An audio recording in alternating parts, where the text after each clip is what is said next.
Thursday continues here at Gen Con 2023. And once again, Tomas from Free League Publishing is going to join me. Wow, we have a lot of stuff to talk about. I think so. And we're going to dive on in. But first, I want to say thank you for speaking with me again. Sure, it's always fun. It's always a pleasure. And you always have really exciting releases, too. Well, we try, yeah. So, I guess we'll start with the Gen Con release, which I know it's not out in retail yet. Yeah. But if you were here at the show, you could pick it up while supplies last. Yeah. That is Dragonbane. Yes. Yeah, like you said, the official release is August 15, but we have a pre-release here with some stock. We'll see how long it lasts. It's going It won't fast. last long. Yeah, it's doing really well, which is great. And we run demos over in our room here, and we have the full games being played, and people are really, reacting to it, seem to be taking to it, and it's just great to see. I did share first look and unboxing video, and I didn't know anything about it outside of it's an English translation of a Swedish role-playing game from the 80s. It is, yeah. And I guess it's inspired a little bit by RuneQuest. Yeah, that's true. That I didn't know. Yeah. No, it's an interesting, weird story. I mean, this game is a new edition of that game. So it's not a translation of an old game, but it's a new edition, and we're doing it in both languages. But yeah, the history of that game is that it's actually started out it came out in 1982.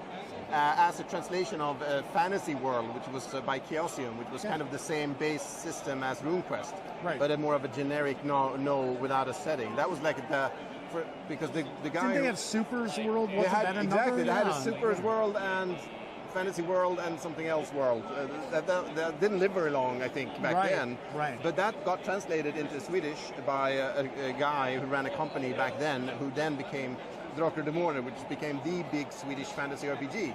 And that actually became so big that Dungeons & Dragons never really hit it off in Sweden, because this game already existed and how we kind of taken that. It's really it's interesting how those things happen. Yeah, it's really strange. So that has been like the go-to game for Swedish TTRPG players since the 80s.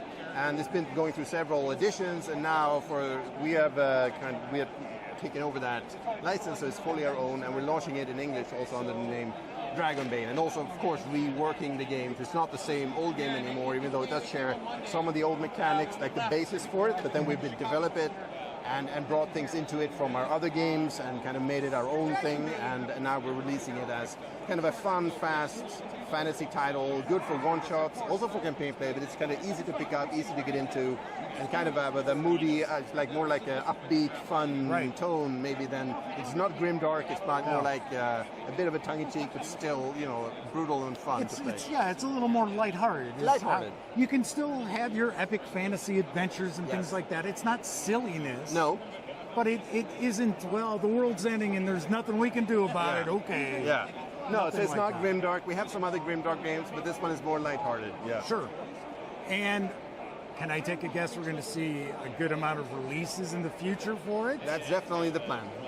We have a bunch of stuff coming up, like bestiary and campaign books and lots of stuff coming. So that's we'll get back to that. But yes, first we want to focus on the release, but then yes, there will be stuff coming in the pipeline for this game, especially now since it's doing really well. Mm-hmm. Okay, so let's talk about something that's on the horizon. Like I said, we've got a lot of things to talk about. The Walking Dead universe role-playing game. Yes. There's there's a grimdark. Yeah. Yeah. Doesn't get much grimmer or darker. Yeah, that's true. Still a great fun game to play though. It's off to print now, so it's pretty much done. We hope to get it to backers like November, and then hopefully a general release before the end of the year. Oh wow! Okay. So it's a core book, a starter set. It's also, even though it's a grimdark, yes, but it's also pretty easy to get into. Kind of mechanics similar to Alien with stress dice and things like that. Okay. Good for campaign play, and it's just a great fun game. It's done by the same designer who did Tales from the Loop and Vazen. So Nils Hintze is one of our lead freelance writers. So yeah, really looking forward to that game coming out. So let's talk about some recent releases as well. So you've got a couple of relatively new volumes for Forgotten Lands. Yep, we released... Forbidden Lands. Why am I saying Forgotten Lands? Well, so we have the Book of Beasts and the Blood March. The Book of Beasts is like a bestiary, like a monster manual, but it's we call it a bestiary you can play because it has like lots of. I mean, Forbidden Lands is a sandbox game where you kind of create your campaign as you go along, and this bestiary has a lot of like random encounters, adventure seeds, and stuff. So basically, you can throw stuff in from that book into your campaign. So you can basically play the monster manual. That came out just now in the summer, alongside the Blood March, which is a big campaign book that kind of expands the world with a whole new map and lets you explore another section of the world. And Forbidden Lands is more of a traditional sort of fantasy role-playing setting. It is, but it's relatively rules light, though. It is. It's a kind of a, we call it like retro fantasy survival games. It's like almost like because we have done many kind of post-apocalyptic survival sandbox type games like Mutiny Zero and so on. And Forbidden Lands is like a survival fantasy type game. So it's really, and it's a sandbox game in the sense that you kind of go where you want, you can build your stronghold, you can, so it's really a game that kind of grows organically as you play it. So, but it's not a rule, it's rules light, as you say. It's not very hard, it's very, so the gameplay is pretty fast and easy. Right. So let's talk a little bit about another big release that came out. I think it blew a lot of people away. Recently, there was an expansion announced, and that's Blade Runner, the role-playing game. Yeah. That box set is just, it's different. It's not like most box sets you see out there. Yeah. Starter sets, really. Right, yeah. I mean, we really wanted to do something different with this game, and I love like the kind of investigative games, even non-role-playing games like the Sherlock Holmes Consulting Detective, stuff like that. Really enjoy like handouts and trying to puzzle things together, and we wanted to do that, so we focused the game on investigations, that type of gameplay, and the starter set has a full box set, a full adventure called Electric Dreams. Yes. And that has like, I don't know, 25 or 26 handouts, maps and stuff. Yeah. And you really kind of, as you play the adventure, you kind of get those handouts and you look for clues in them and try to piece the case together.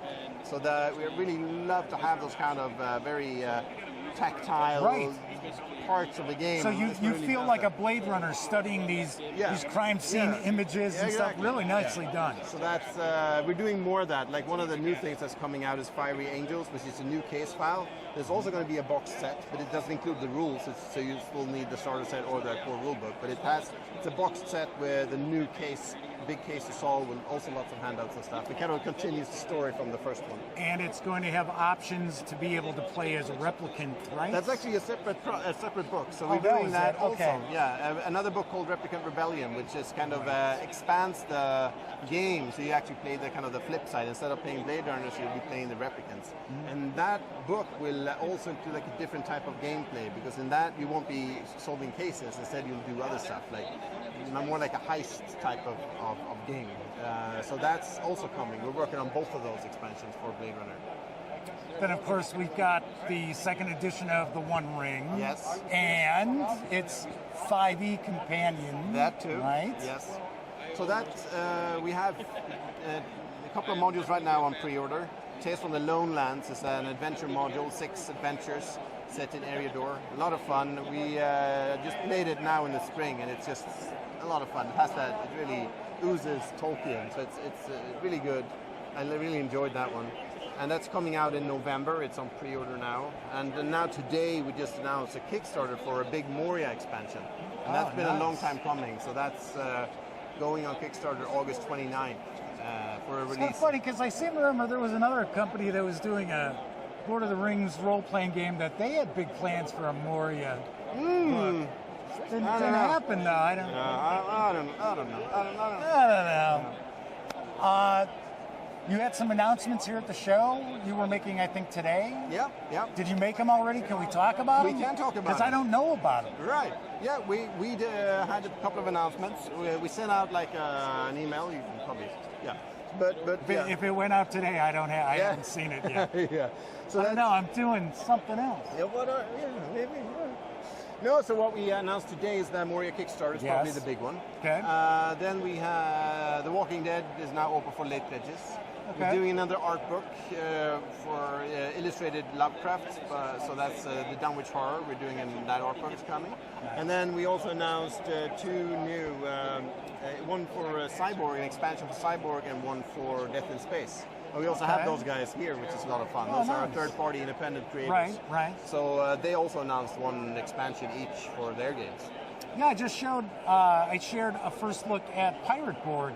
And that's also coming in September. Right. And Luke, they have their own booth here as well, but we also have Pirate Board here now, even though it's a little bit before the actual release. And I have to say, and I actually have some folks who commented on the video also point out that they like the presentation of Pirate Board far better than other board releases. Yeah. And I agree. I was like, I love the way it's laid out. Yeah. I mean, it still has pizzazz to it, but it's not overwhelming. Yeah. No, I can understand that. Yeah. It's So you got my vote. Yeah. It is a very nice book. Oh yeah, it is. What else do you want to share with the audience, Tomas? Well, I don't know. I mean, Have I not? Oh, Twilight 2000. Yep, that too. Urban Operations just came out. That came out.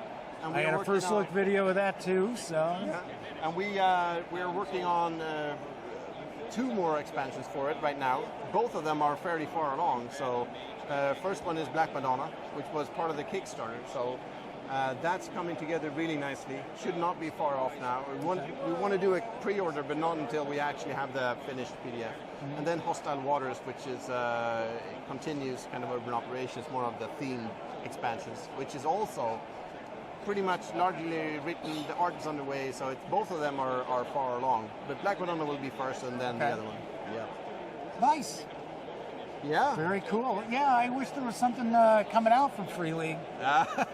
Every time I turn around, it's something new, and it's like, oh my gosh. Yeah. And it's every time I look, and I don't blow smoke at people I talk to and that, but Free League Publishing is one of the most impressive role-playing game companies that are out there, bar none. Thank you. Everything, production quality is always top-notch. Just the physical production as well, paper stock, always really, really nice. So we appreciate it. We gamers appreciate that. Thank you very much. Any final thoughts you'd like to share with the audience? No, I mean, just, great to be here and meet everybody at Gen Con again. That's amazing. And for everyone, watching at home, just, keep following your stream and you'll get more Free League news. Oh, and other stuff too. And you'll get to take a look at this stuff long before it hits stores, too. Yeah. Excellent. Tomas, thank you very much. Thank you. Enjoy the rest of the show. You too. All right.